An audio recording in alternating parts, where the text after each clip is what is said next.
যেটা হলো গিয়ে আপনার এর ভিতরে ইঁদুর মরে পড়ে রয়েছে, যেটা অনেক গন্ধ।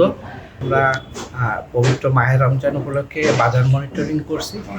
এরই প্রেক্ষিতে আমরা সেমাই, তারপরে মশলা দোকানে যেগুলো তৈরি হচ্ছে মিলে আমরা গেছিলাম এখানে দেখার জন্যে।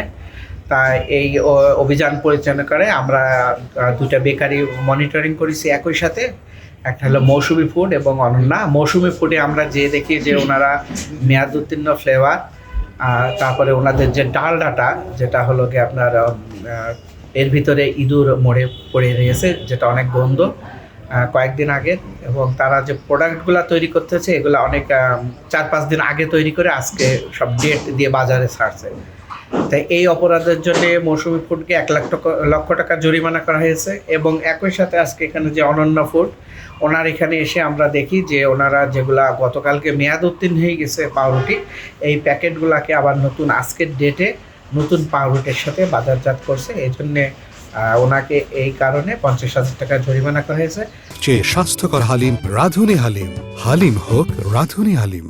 পবিত্র মাহে রমজান উপলক্ষে আমাদের ভোক্তাধিকার সংরক্ষণ অধিদপ্তর এবং নিরাপদ খাদ্য কর্তৃপক্ষের যৌথ উদ্যোগে আমাদের ভোক্তাদের যাতে ভালো মানসম্মত খাবার পাওয়া যায়, এই জন্য আমাদের অভিযান মনিটরিং কার্যক্রম অব্যাহত থাকবে।